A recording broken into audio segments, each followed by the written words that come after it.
Can you believe it? It's idling. It's idling! Gang, they got a scratch and dent section. Scratch and dent is my middle name. They don't have to subscribe, but it would be helpful if you did. Dog and I appreciate it. We are in the weeds at this point. Captain's log, day 5. Had a little buddy come over last night. Only had about 10 minutes of their time. Went around all 4 wheels twice. Still no pedal. The most common problem here is there's air in the lines. I still believe that to be the problem. The thing is, if that's the case, is it residual air in the lines that we never got out in the first place? Or is it air that's still getting into the lines via a leaky connection or a bad wheel cylinder that we haven't checked? Let's check our connections first. This all looks okay. We don't appear to be leaking at the master cylinder. Okay. Okay. Cracked open these lines. They seem okay. Observations part 2. The front brakes did not seem to have a lot of air coming out. This one did. So it's on my list of suspects. If there's a bad wheel cylinder in there, that could be causing all of our problem. Let's go find our box of assumptions. Box of assumptions. Number 1, master cylinder has check valves, residual valves, whatever you want to call them. I'm still going to assume that, but I'm still going to leave it on the assumptions list. The thought is, if it didn't, how on earth would every one of these not get returned?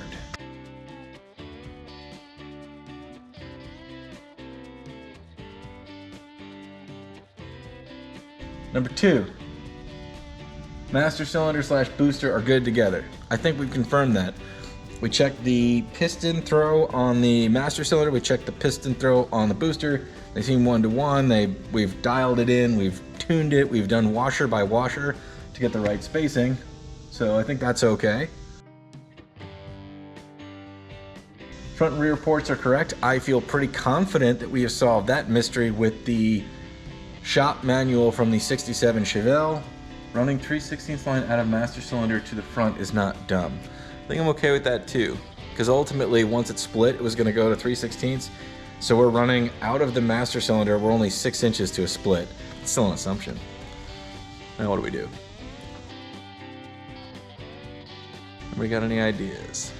I guess we could just try to bleed it one more time, see if we're still getting air somewhere. If we're still getting air somewhere, we need to figure out why we're getting air there. I think that's the biggest thing. If we magically are not getting any air out of the system, then we have a different problem to solve.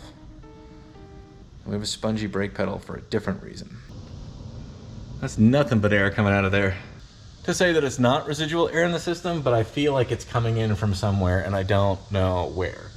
So I think I gotta check this wheel cylinder at this point, which is gonna be tricky, because somehow we gotta get this wheel off. We've already been over the problems on lifting this car up while it's on the lift. But we'll figure it out. This is only sketchy if you think about it. This is fine. We got a 2-jack system going on. This one's kind of lifting the frame and the body because the car sits real low. And this one's lifting the suspension a little bit to get the wheel off the ground. Brakes can make you a little Stockholm syndrome. I do not want to replace this wheel cylinder, like, as a thing that I want to do with my life. But I really am hoping to see it leaking, because that would give me some hope that we have found our problem. Gang, she's looking greasy. You guys focus in there? Anybody? Yeah, she's down. So I'm enthused, and I also now need to go find out exactly what rear end this is. I think 69 to 74 Camaro, that's the range. It's one of the two. I think there's 2 different rear ends for those years. Hopefully the wheel cylinder is the same for all of them. That would make my life easier. I'll call my pals at O'Reilly. I've already ordered an alternator this morning. We'll get some wheel cylinders. The fronts were clearly working when we pulled it in here, but that's no guarantee. So should I do all the front brakes? I just don't want to do the rubber lines and all that. Well, let's, eyes on the prize. Let's see if we can get a pedal. Seriously? entirely lost track of how many times we've gone to O'Reilly's on this particular project, adventure. We're going at least once more. Got this old alternator, don't know what it came out of, but it's gonna be a core for the alternator we're picking up. In addition, we need 2 wheel cylinders. I can only get 1 wheel off the ground at a time, and if one's bad, I don't know. That doesn't mean the other one's bad. What am I talking about? Cheap insurance, they're like under 15 bucks. So while we have the brake lines cracked open on the back side, I think I will go ahead and replace both. How's that? All right. Pretty standard drum brake stuff, it seems like. Rear brakes are always a little bit more complicated than front brakes in my experience, mostly because they're more complicated, because I have the emergency brake whole setup situation. Pulled out the new wheel cylinder, looks like the old wheel cylinder. I'm hoping it's right. Whatever. I'll take one apart. I'll take pictures of it, no matter how many times I've done it. I'll still take a picture of it the way that it is. Take it apart, lay out the front side on the front, lay out the back side on the back, and then brake clean it all out, put it all back together. The shoes are fine, so we're gonna run with them. We'll clean them up with some brake clean, which I forgot to get at the store, but I found a fresh can. Thank you, Hot Rod gods. I already have to go back because the alternator that showed up was wrong, so we'll be getting a new one here in a minute. Positive mental attitude. All right, we got a lot of cleanup to do, mostly like spraying it with brake cleaner. Really wasn't too bad. Mostly just pop the return springs off. Now, drum brakes will fight you. You want to fight? I'll fight you. The thing about these is they're all held together by tension with the springs. So once you undo the springs, everything kind of gets all, you know, loosey-goosey. It's a little bit like the brake equivalent to herding cats. And you can see right in this guy, it was done for. It was toast. You can tell because it's squirting muckety brake fluid past the piston.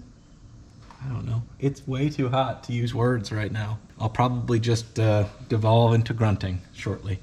All right, these have got to be clean. The other backwards voodoo thing about drum brakes is if there's stuff on the shoes, like grease on your brake shoes will make it do the opposite of what you think. Rather than not stop, it'll stop like crazy and it'll just grab and grab and grab. Nobody needs to be having grabbing brakes, man. Get in there.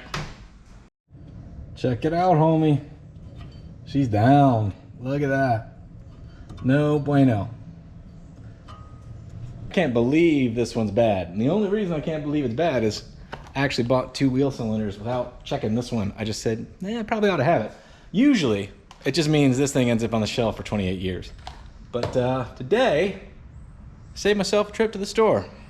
This one was significantly worse. You can tell by how bad it is.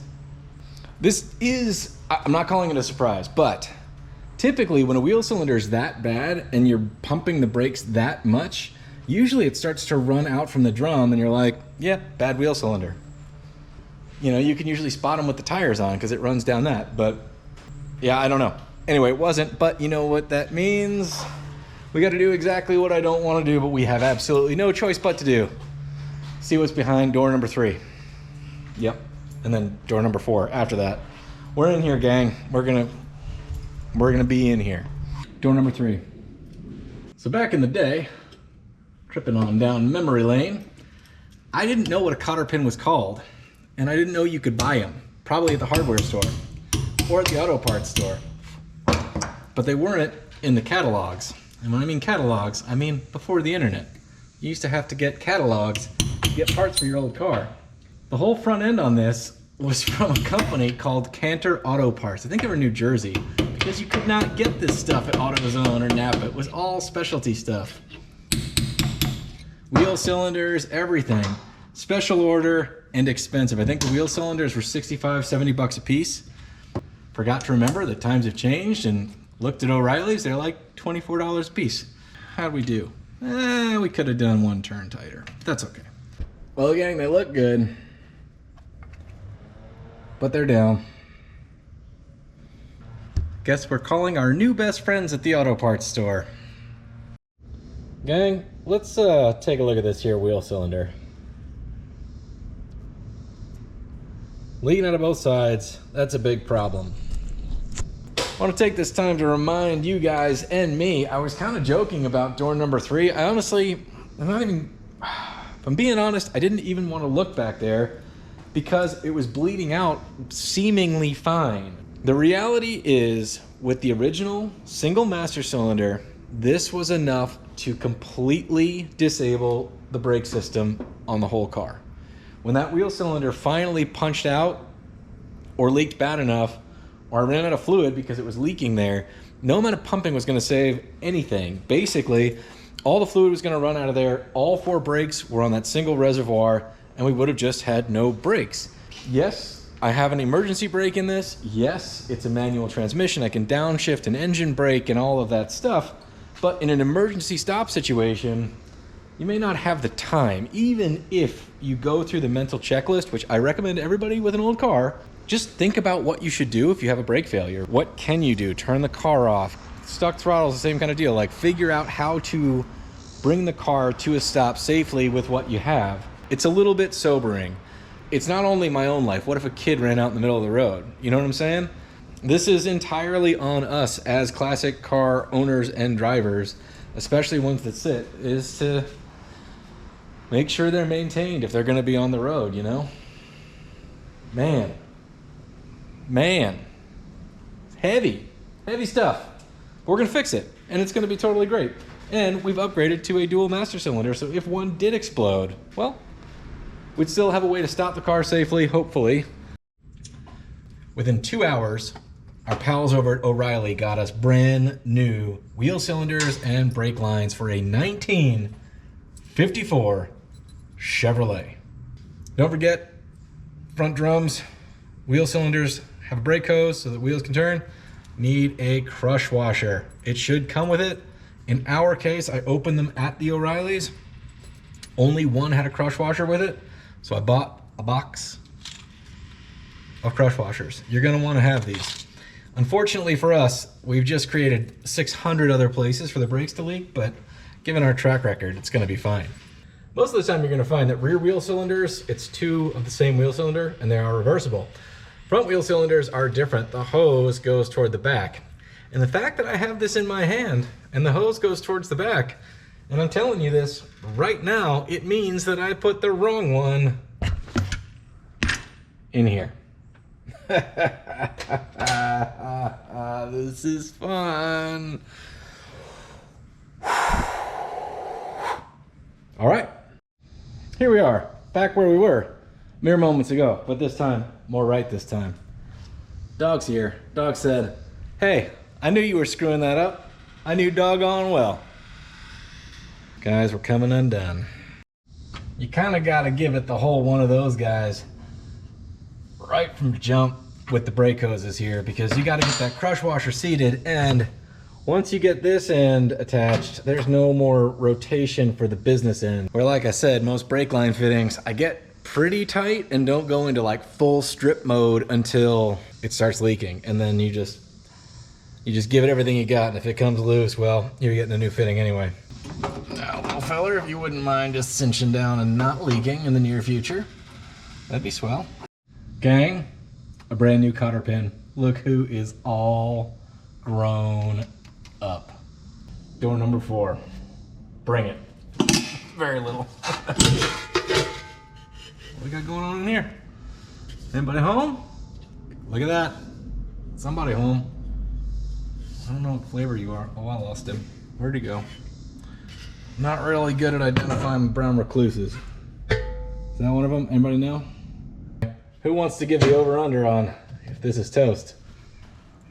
Are we gonna be 4 out of 4? Let's see. Oh, that side's still good. How we doing in here? Nope, this one's good. We're gonna leave it. Just kidding. We're gonna get in there and we're gonna replace this one as well. 3 out of 4 is bad. Because I'm a glutton for punishment and curious, we're gonna snatch the drums off that thing and see if those wheel cylinders are bad as well. Because right now, that one that was bad on the driver's side, when we drove it up onto the lift, was enough to ruin our day and send this car through all my tools, through the 3 carburetors, and out that wall with me in the car. Just saying, would have sucked. Gang, if you guys just heard a great big plop sound, that was my heart hitting the floor.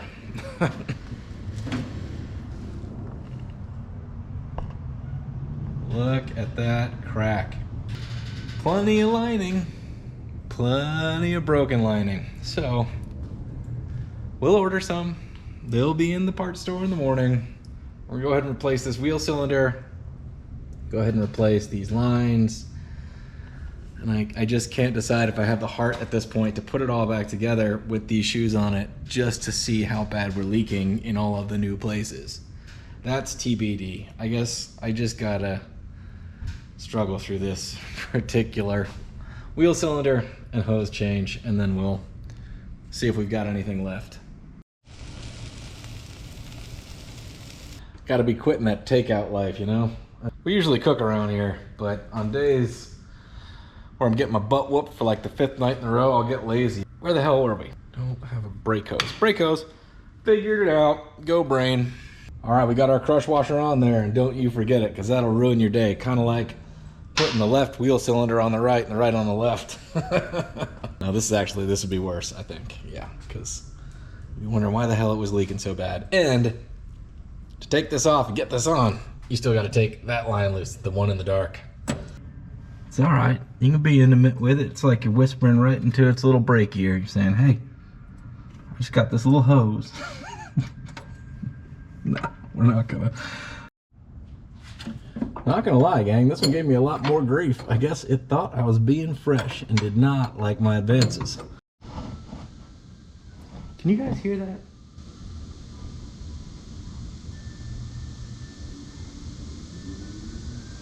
I think the ice cream truck is playing Silent Night, and if that's not the creepiest...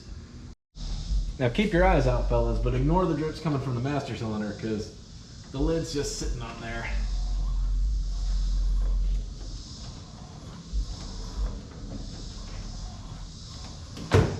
In theory, we could bleed these brakes and then just replace the shoes like any normal brake job. Not 100% sure, but we may have a little something going on back here where the line goes into the wheel cylinder, so we'll have to crank down, try not to strip anything. Yep. Got nothing, no pedal, nothing at all. The reservoir on the backside is not draining at all, and I like to think that's because there's not a lot of room for it to go, because we didn't really crack open the lines a lot, just the highest part of the system. I'm trying to sneak up on it because I need just the sweet spot. If you have too much of a gap between your push rod and your master cylinder, whether it's, you know, directly from your pedal to your master cylinder on mechanical brakes or power boosted brakes, you're gonna have a kind of a sloppy pedal that nobody wants.